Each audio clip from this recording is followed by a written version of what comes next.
the shitter.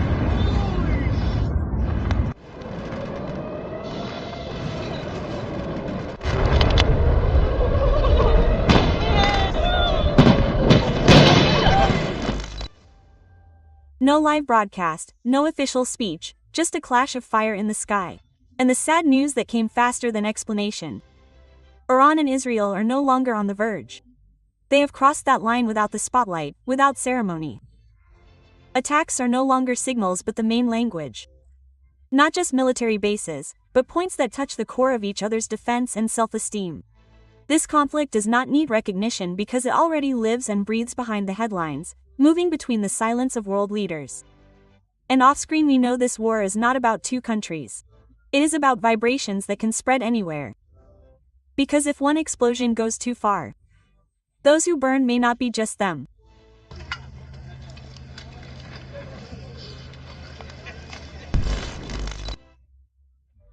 To understand why everything can burn in an instant, we must look back into the deepest fear that has haunted the minds of Israeli leaders for decades.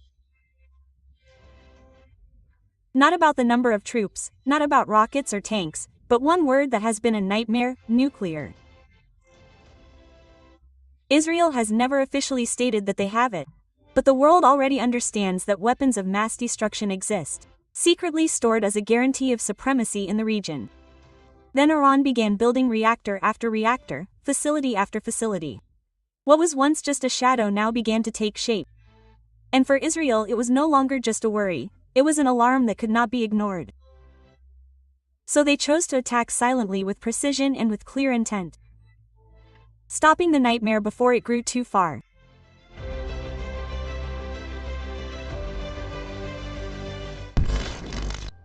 Many called it a surprise. A sudden, brutal and shocking attack. But the intelligence world never moves suddenly. Everything had been prepared for a long time. Before a single missile was fired, before a single Siri moaned, Mos had already planted its grip deep into Iranian territory. There, hidden behind the desert and dust, stood a shadow drone facility, a silent base that was not recorded on the map. Not just to watch, but to strike. And when the time came, everything moved simultaneously. Tens of thousands of Israeli warplanes flew more than 200 units locking Iran's vital points. The nuclear facility, the radar of the single-purpose missile system, paralyzed Iran's defenses before it could retaliate.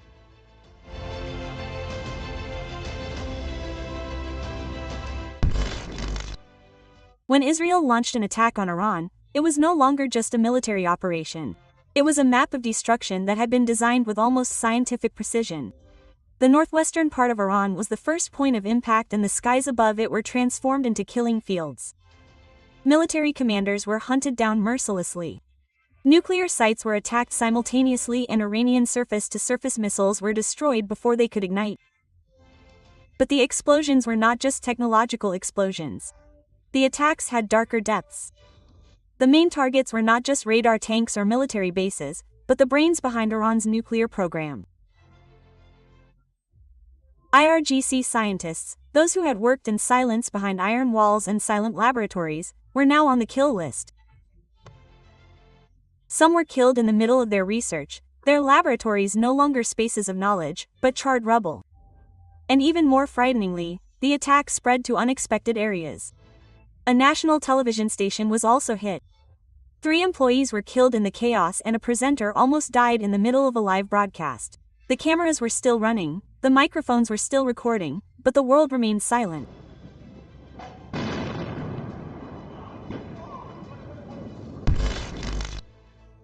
On paper, the Israeli attack looked perfect, fast-paced and deadly. All sides of Iran were hit almost simultaneously, as if giving no time to breathe. But the reality was not as beautiful as the planning. Most of the missiles hit empty structures, artificial heat images, and fake shadows that Iran had designed to lure blind bullets. Iran knew one important thing: the enemy is always watching from the sky, so traps were laid. Military activity was faked, vehicle movements were engineered. Meanwhile, everything that was really important was moved, buried in the ground, and protected in darkness. The end result was astonishing. Israeli missiles burned the stage that was deliberately prepared to be burned.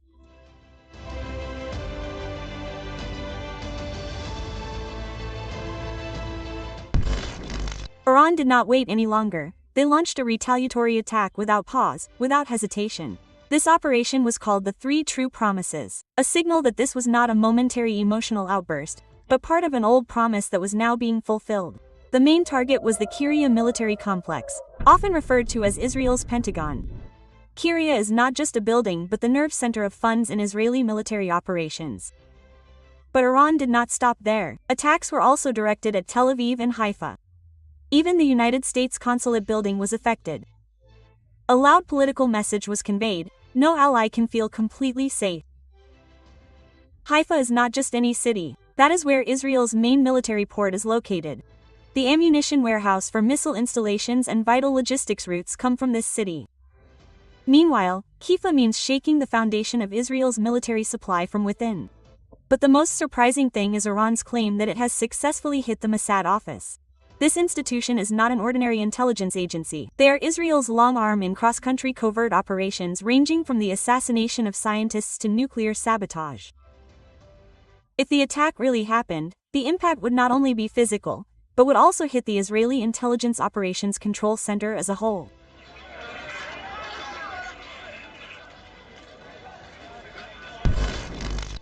Interestingly, so far Iran drone has been known as the most sophisticated air shield in the Middle East, a defense system that can prevent Trudel before it hits land.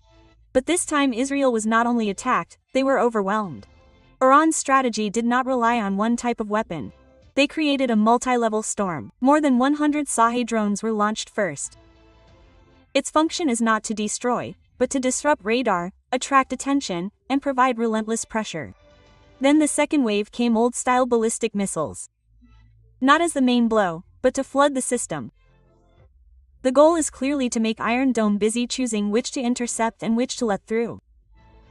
When the defense batteries began to tire, only then was the Iranian hypersonic missile Fatah launched. Fast, accurate and easy to detect.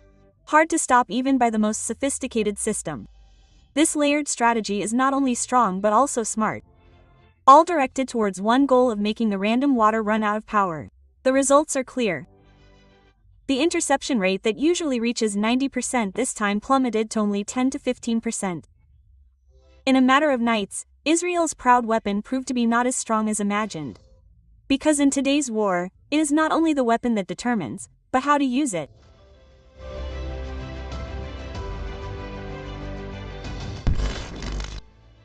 Behind the missile explosions and calculated military strategies, there is a bitter reality that cannot be denied. The death toll in Iran. The death toll reached 224 people, while more than 1,400 others were injured. In Israel, around 24 people died and 590 others were injured. The building of the Kekhawatiran hospital was destroyed, electricity was cut off and cities were paralyzed. Thousands of residents were forced to evacuate, but more than just physical damage. What was truly destroyed was the feeling of security. Now both Iran and Israel realize one thing: they can be attacked at any time and defending does not guarantee a sense of calm.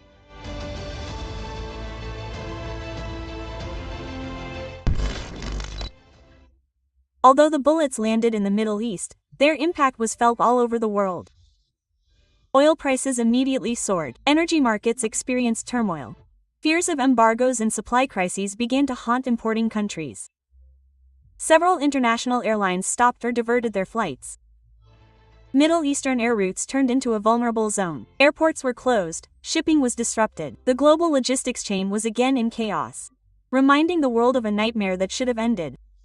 On the other hand, the economy began to falter. Inflation lurked, prices of basic necessities crept up.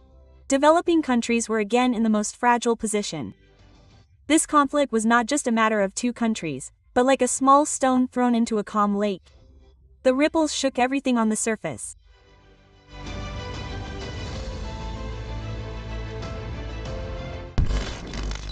When two big countries began to crush each other, the world could not continue to watch silently.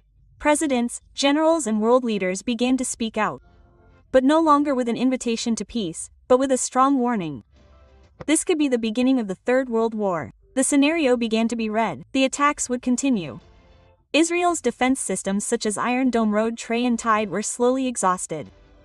The barrage of attacks is starting to overwhelm sensors and reduce the effectiveness of interception. The stock of launchers could run out, and when that time comes, Iran's big missiles like the Ahmad could penetrate without any obstacles. Iran is starting to aim them at civilian areas. They switched to Israel targeting civilians first, so the retaliatory strikes are no longer limited by the battle lines. On the other hand, if Iran loses its drone power and strategic weapons, then it will have to withdraw protection from military bases, opening the door to a deeper Israeli attack. And if this condition continues to develop, it is only a matter of time for the United States to get involved. The world is now standing on the edge of a cliff. Yeah,